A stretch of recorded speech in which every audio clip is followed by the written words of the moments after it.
Hello everyone, ये kinematics की video है। कॉन्सेप्ट ही डिस्कस करूँगा फिलहाल मैं।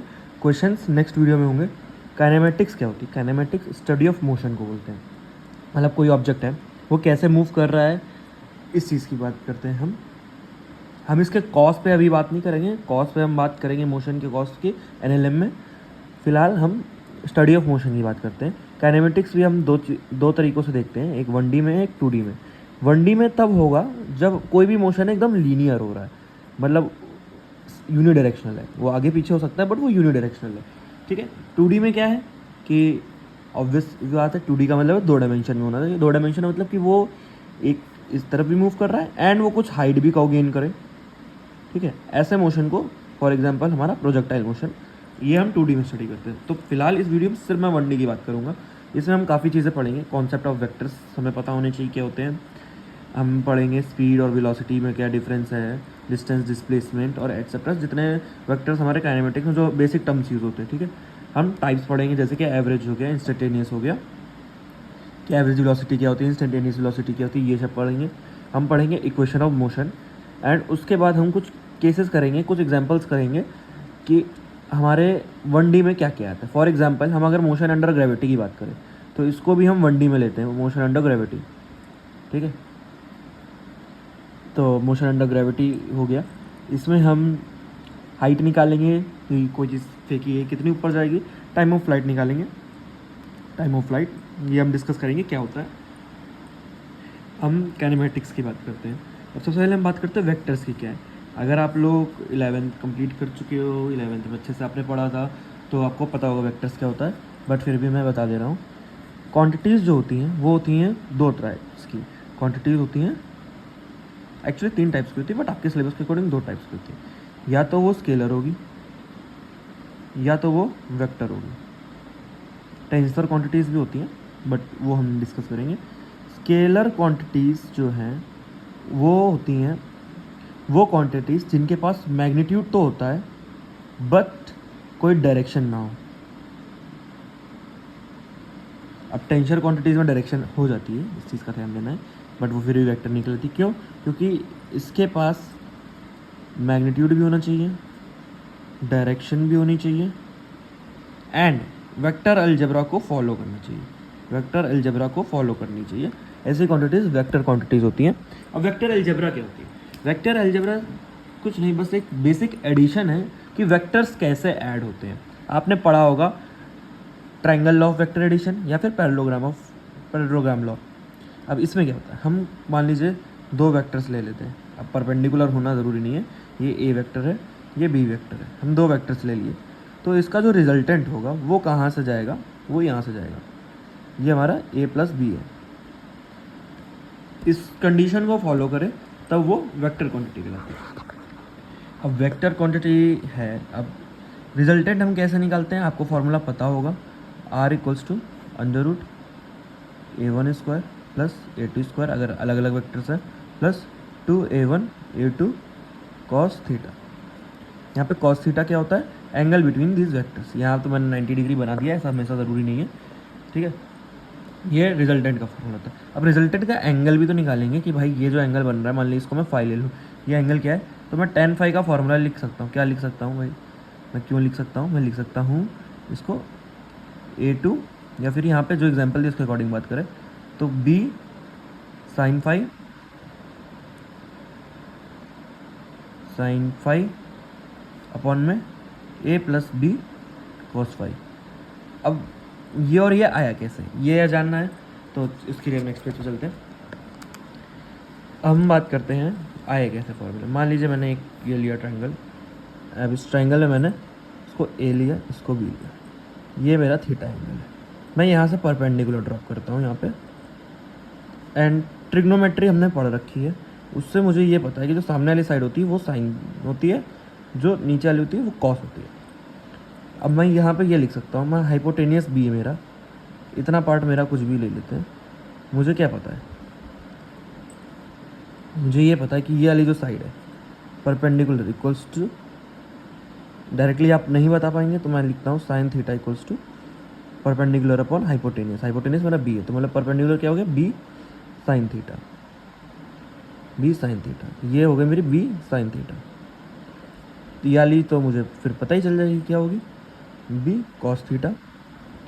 अब बी कॉस थीटा ये वाली है, ठीक है, बी साइन थीटा ये वाली है। अब मुझे क्या करना है, मुझे एक पैरेललोग्राम बनाना है। पैरेललोग्राम क्यों बनाना है, पैरेललोग्राम इसलिए बनाना है क्योंकि parallelogram law of vector addition क्या कहता है कि जो मेरा डायगोनल होगा ये मेरे रिजल्टेंट के इक्वल होगा, ठीक है। Parallelogram law of vector addition कहता है जो मेरा डायगोनल होगा वो मेरे रिजल्टेंट के इक्वल होगा,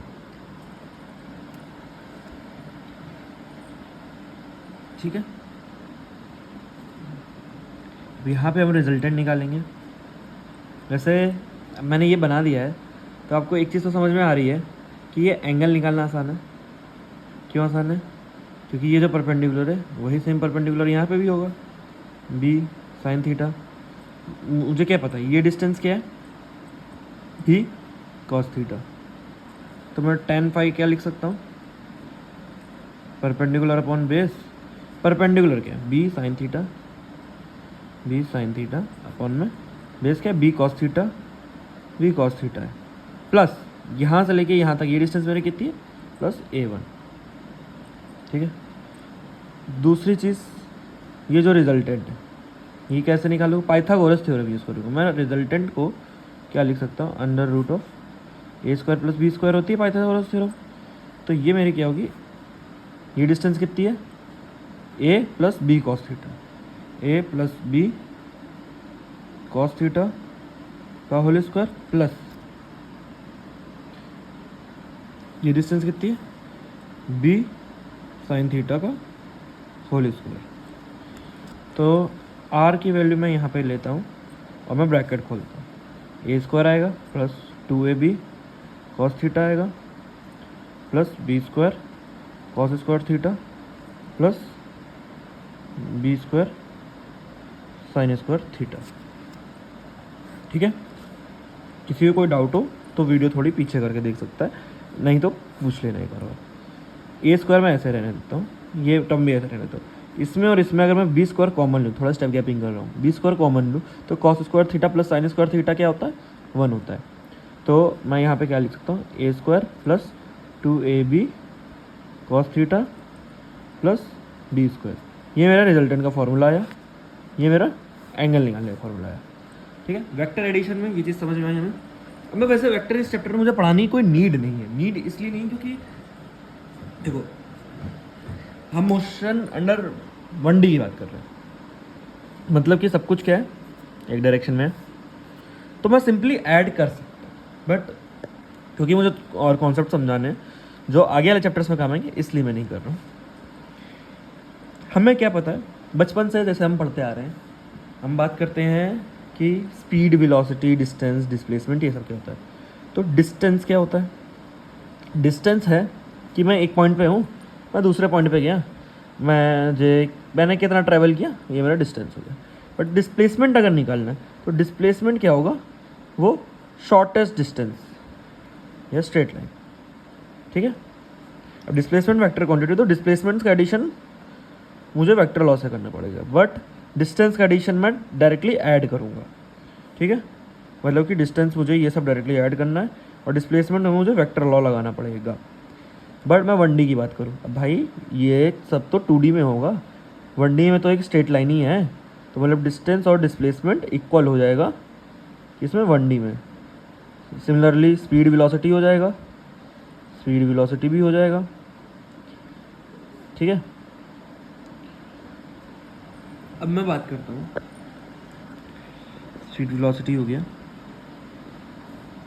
एक टर्म है एक्सेलरेशन। एक्सेलरेशन क्या होती है भाई, गाड़ी में एक्सेलेटर लेते हो क्या होता है, स्पीड बढ़ती है। अब मैं ये कह रहा हूँ कि तुम्हारी स्पीड बढ़ने में बहुत टाइम लगे, बहुत बहुत बहुत मतलब इनफाइनाइट टाइम लग गया, इसका ये मतलब भी है कि तुम्हारी स्पीड कभी बढ़ी ही नहीं। तो इससे मुझे क्या पता चल रहा है कि टाइम पे भी डिपेंड कर रहा है कि एक्सेलरेशन कितना ज़्यादा है। तुम ज़्यादा एक्सेलेटर लोगे स्पीड जल्दी बढ़ेगी, तुम कम लोगे स्पीड देर में बढ़ेगी। मतलब एक्सेलरेशन क्या है, change in time upon change in speed upon change in time. Speed लिखे चाहे वेलोसिटी लिखे, ओनली इन 1D, वरना वेलोसिटी होता है, ठीक है। अब मैं बात करता हूँ क्या कि डिस्टेंस तो पता है, स्पीड या वेलोसिटी क्या होती है। भाई मुझे कितना समय लगा कहीं से कहीं जाने में, इसको तो मैं स्पीड बोलता हूँ। तुम भाई गाड़ी 100 की रफ्तार में चलाओ चाहे 10 की रफ्तार में चलाओ, क्या तुम सेम टाइम पे पहुँचोगे? नहीं, अलग अलग टाइम पे पहुँचोगे। मतलब डिस्टेंस सेम रहेगा, ट्रैवल करने में अलग समय लगेगा। तो डिस्टेंस को मुझे पता है क्या होता है, स्पीड इंटू टाइम, या तुम लोग के लिए फेमिलियर है, speed equals to distance upon time. Velocity भी सेम ही हो जाएगी, बस वेक्टर तो डिस्प्लेसमेंट होगा यहाँ पे, डिस्प्लेसमेंट अपॉन में टाइम। इस चैप्टर के लिए दोनों सेम है, ठीक है। ये बहुत बेसिक चल रहा है अभी, ये नहीं आ रहा है पेपर में, ये नहीं आना चाहिए। अगर ये आता है तो बहुत इजी हो जाएगा। मैं बात करता हूँ टाइप्स की। जैसे कि मुझे बोल दिया एवरेज स्पीड क्या होती है। एवरेज का क्या मतलब होता है भाई? किसी को 6 घंटे लग रहे हैं, किसी को 8 घंटे लग रहे हैं, किसी को कुछ लग रहे हैं। एवरेज क्या करते हो तुम? सबको ऐड करके डिवाइड कर देते हो। मतलब क्या होता है एवरेज? बताओ। फॉर एग्जाम्पल, एक को 10 मिनट लगा, एक को 20 मिनट लगा, एक को 30 मिनट लगा। एवरेज टाइम मुझे पता है कितना होगा, 20 मिनट। कहीं पे मेरी गाड़ी 10 की रफ्तार में चल रही, कहीं पे 20 की चल रही, कहीं पे 30 की चल रही। एवरेज मेरा कितना आएगा? 30 मिनट। मैं कैसे करूँगा? सबको ऐड करूँगा, टोटल नंबर उससे डिवाइड करूँगा। मैं तुमसे बोल रहा हूँ, मैं बहुत छोटी वैल्यूज़ की बात करता हूँ। मेरी स्पीड है 1 है, 2 है, 3 है, 4 है, 5 है, 6 है, 7 है, 8 है, 9 है, 10 है, ठीक है। ये मेरी स्पीड है हर सेकंड। पहले सेकंड में इतनी, दूसरे में इतनी, तीसरे में इतनी, चौथे में इतनी, पाँचवें में इतनी। तो क्योंकि मैंने टाइम सेम ले लिया, मैं एक तरीके से बोल सकता हूँ एवरेज स्पीड क्या होगी, V1 + V2 + V3 dot dot dot dot V10 तक ले लिया, अपॉन में n हो जाएगा। ये मेरी एवरेज स्पीड है। अब मैं इसमें क्या करूँगा, V1 V2 V3 ये सब को लिखूँगा क्या, डिस्टेंस अपॉन टाइम। D1/T1 ऐसे लिखूँ? नो, क्यों? क्योंकि मेरा हर सेकंड टाइम जो है कुछ है। तो D1 + D2 + D3 dot dot dot dot dot मैं कुछ लिखूँगा, D5 अपॉन में टाइम लिख दूँगा T, और NT लिखूँगा क्यों? क्योंकि एवरेज निकाल रहे हैं। अब D1 D2 D3 ये सब क्या है? टोटल डिस्टेंस है। तो मैं इसको ये क्या लिख सकता हूँ, total distance upon total time. ये मेरा क्या हो गया, V एवरेज। अब मैं एक और चीज़ बोल सकता हूँ, क्या बोल सकता हूँ मैं, कि टोटल डिस्टेंस क्या है। मेरी मान लो स्टार्टिंग पोजीशन है 10 है, मैं यहाँ से चला गया 100 तक। टोटल टाइम क्या, शुरू समय भाई तब 5 बज रहा है, वहाँ पे बज गया 10। तो भाई टोटल टाइम क्या होगा, 5 × 10 5 घंटे। टोटल डिस्टेंस क्या होगा, 10 में से मैंने 90 का डिस्टेंस ट्रेवल किया। इसको मैं ये लिख सकता हूँ कि चेंज इन डिस्टेंस अपॉन में चेंज इन टाइम, एवरेज। अब इंस्टेंटेनियस की बात करी जाए, इंस्टेंटेनियस क्या कहता है, इसमें मुझे किसी इंस्टेंट पे निकालना है। मान लो 5 बजे कितनी स्पीड थी या 6 बजे कितनी स्पीड थी, तो मैं क्या करूँगा उस समय भाई, जो वेलोसिटी है वो निकालने के लिए ये डिपेंड करेगा कि उस समय डिस्टेंस कितना हो, ट्रेवल हो। मतलब कि इस इंटरवल को बहुत छोटा कर दो, मतलब T टेंड्स टू 0 कर दो, बहुत छोटा कर दो, तो मुझे पता चल जाएगा। चेंज इन टाइम को जीता कर, मैंने कहा 5 बजे निकालना है, एवरेज का पता है, मैं कह रहा हूँ 5 बजे से बहुत छोटी 5 + T, इतने टाइम के बीच में कितना आएगा ट्रैवल भाई, 5 + DT, बहुत छोटा टाइम। मेरा फाइनल टाइम क्या है, 5 + DT। इनिशियल टाइम क्या है, 5 से 5 + DT में। डिस्टेंस फिर कितनी ट्रैवल हो भाई, DT डिस्टेंस, बहुत छोटा टाइम, तो बहुत छोटी डिस्टेंस होगी ना, तो D + DS ले रहे हैं, ठीक है। और इनिशियल डिस्टेंस क्या थी, D थी। क्या आ रहा है मेरे पास, DS/DT इंस्टेंटेनियस के लिए, कि भाई बहुत छोटे इंस्टेंट में जितना वो ट्रैवल हुआ उसको। अब DS/DT क्या है, डिफरेंशिएशन। डिफरेंशिएशन उम्मीद करता हूँ आप लोग को आता होगा, नहीं आता होगा तो जहाँ जहाँ क्वेश्चन में जैसे यूज़ होगा मैं बताता रहूँगा, ठीक है। अब मुझे एक और चीज़ बताओ, कोई ये जो मैंने किया इसमें कोई डाउट है किसी को? ऑब्वियसली कैसे बताओगे, कमेंट सेक्शन में बताना, ठीक है। जिससे डाउट होगा मैं वो डाउट क्लियर करूँगा। एवरेज टाइम पता चला मुझे, एवरेज टाइम के लिए क्या करूँगा, बाई DN मैं एवरेज स्पीड निकाल लिया, इंस्टेंटेनियस स्पीड निकाल लिया।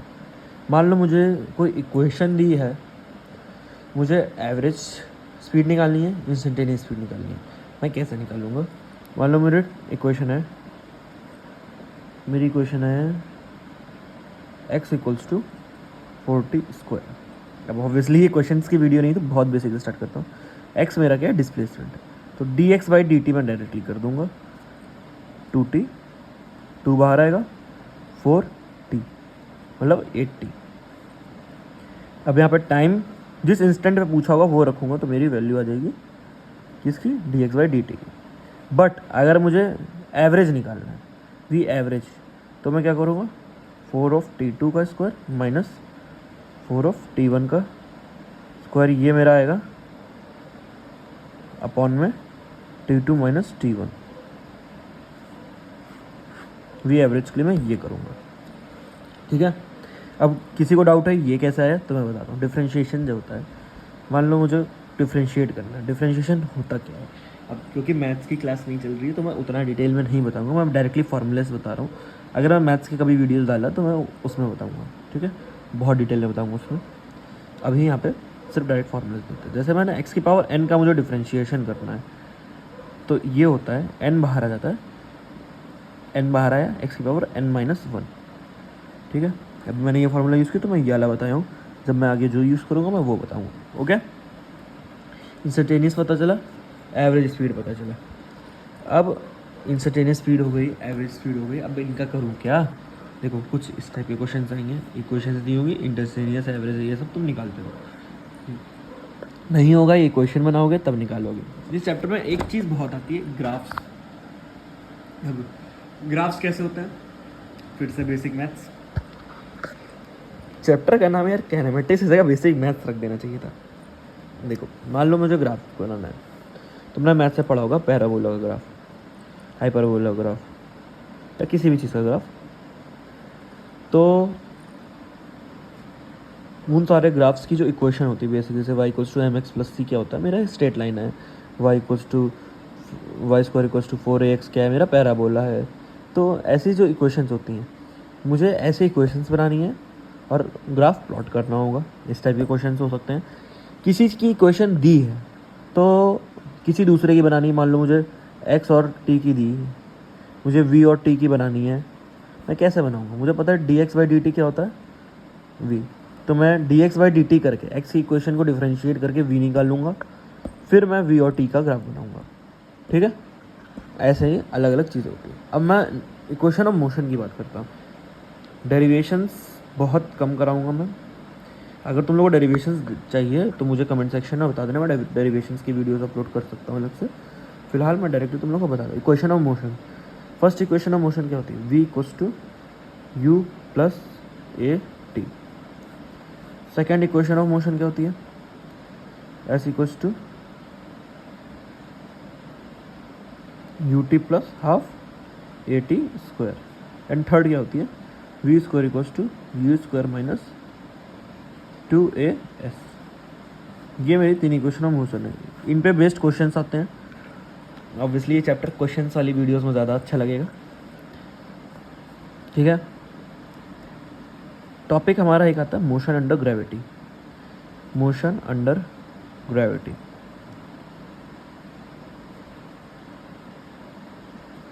Motion under gravity. मैं क्या कह रहा हूँ, मैंने कोई बॉल ली, मैंने इसको ऊपर फेंका, ग्रेविटी क्या करेगी, इसको नीचे एक्सलेट खींच रही है। भाई मैं कोई चीज़ है, इतना बेसिक, जस्ट कोई चीज़ है छोड़ूंगा तो नीचे जाएगी ना, या मैं ऊपर फेंकूँ तो भी नीचे जाएगी। तो जो ग्रेविटी के अंडर मोशन होता है वो उसकी स्टडी हम मोशन अंडर ग्रेविटी में करते हैं। मैं कह रहा हूँ मैंने एक बॉल है, उसको ऊपर फेंक, सबसे बेसिक से स्टार्ट करते, ठीक है। मैंने उसको u वेलोसिटी से ऊपर फेंका। जब ये सबसे ऊपर जा रही, ये देखो जा रही, ऊपर जाके कहीं पे ये रुकेगी, मोमेंटरली रुकेगी बट रुकेगी। वहाँ पे उसकी वेलोसिटी 0 हो जाएगी, v इक्वल्स टू 0। उसके बाद क्या करेगी, वापस नीचे आएगी, नीचे आएगी, नीचे आएगी, नीचे आते आते फिर नीचे आके लड़ेगी, फिर इसकी फाइनल वेलोसिटी कुछ होगी जो कि u के ही इक्वल होती है, वो अभी हम निकालेंगे। कुछ उसको टोटल टाइम लगेगा, कुछ हाइट ये जाएगी। तो ये सारी चीज़ें कैलकुलेट करता है। मुझे हाइट कैलकुलेट करनी है, मुझे क्या पता है फाइनल वेलोसिटी 0 है, तो हाइट कैलकुलेट करने में कितना टाइम लगेगा। देखो सेकेंड इक्वेशन यूज़ करें या फर्स्ट करें या थर्ड करें। देखो फाइनल वेलोसिटी 0 है तो मैं थर्ड करता हूँ, V square equals to U square plus 2a, यहाँ प्लस होगा, ठीक है, 2as। अब क्योंकि ये ग्रेविटी के अगेंस्ट है तो वी स्क्वायर तो मेरा भाई 0 है, रहने दो। यू स्क्वायर जो है प्लस 2 के बाद ये माइनस 0 है, क्यों, क्योंकि भाई मोशन इधर हो रहा है और ग्रेविटी इसको इधर खींच रही है। साइन कन्वेंशन अभी तुम लोगों को बताऊंगा आराम से जैसे जैसे यूज होंगे। 2as, तो s की वैल्यू मेरी यहाँ से क्या आएगी, यू स्क्वायर बाई 2g। ये क्या हमारी हाइट, तो मेरा हाइट का फॉर्मूला क्या हुआ, यू स्क्वायर बाई 2g। अब मुझे टाइम निकालना है। टाइम निकालने के लिए मैं क्या करूँगा, इसको मैं रखूँगा फर्स्ट इक्वेशन में, v मुझे पता है, u इक्वल्स टू माइनस का 80, अब a मुझे पता है माइनस का g है, तो u equals to g t, मतलब time equals to u by g. अब ये टोटल टाइम नहीं है, ये सिर्फ ऊपर जाने का टाइम है। ऊपर जितनी जल्दी गई नीचे भी उतनी जल्दी आएगी आएगी। क्यों, देखो एक चीज़ होती है, energy can neither be created nor be destroyed. मतलब कि ऊपर जाए या वेलोसिटी 0 तो वापस आके जब वो सेम पोजीशन पे आ गई तो उसकी उतनी एनर्जी होनी चाहिए काइनेटिक, मतलब उसकी उतनी वेलोसिटी होगी। ऊपर v 0 है, नीचे वो है, सेम इक्वेशन बनेगी तो वो भी t सेम आएगा। तो मेरा टोटल टाइम ऑफ फ्लाइट मेरा 2u बाई जी हो जाएगा, ठीक है। मोस्टली इस चैप्टर में यूज़ होने वाले कॉन्सेप्ट्स तो मैंने बोल दिए। ग्राफ्स की मैं एक अलग से वीडियो बना दूंगा जिसमें आप सारे ग्राफ्स पढ़ोगे, ठीक है। और जो बेसिक मैथमेटिक्स यूज़ हो रही है उसकी मैं एक अलग से वीडियो बनाऊंगा। बाकी कॉन्सेप्ट्स इस चैप्टर में मोशन एंड 1D मतलब में यही है। मेन है motion under gravity, straight line motion, relative motion है उसको मैं एक ही बारे में बताऊंगा, 1D और 2D दोनों का। बाकी रिलेटिव मोशन के ज़्यादा क्वेश्चंस आते हैं, रिलेटिव मोशन पे हम ध्यान देंगे। फिलहाल अभी इतने पे फोकस करते हैं। एंड ये कॉन्सेप्ट वीडियो थी, क्वेश्चन वीडियो मैं बाद में लाऊंगा, पहले मैं ऐसे आपको टॉपिक्स बताता चलता हूँ, ओके। इस कॉन्सेप्ट वीडियो को हम अभी यहीं पे ख़त्म कर रहे हैं। अगर आपको इस वीडियो में जो कुछ पढ़ाया गया वो समझ में आया हो तो प्लीज़ इस चैनल को सब्सक्राइब करिए। एंड बहुत ज़्यादा नहीं बट मैं कोशिश करूँगा जितनी शॉर्टली एंड जितने अच्छे से समझा के मैं आपका सिलेबस कवर कर सकूँ उतने अच्छे से मैं सिलेबस आपका कवर करूँगा। सब कुछ एकदम बेसिक से स्टार्ट कर रहा हूँ, आपको बेसिक से पढ़ाऊँगा। Please show some support. किसी को कोई डाउट हो तो कमेंट सेक्शन में ज़रूर पूछ लेना, मैं तो डाउट आपके बताऊँगा।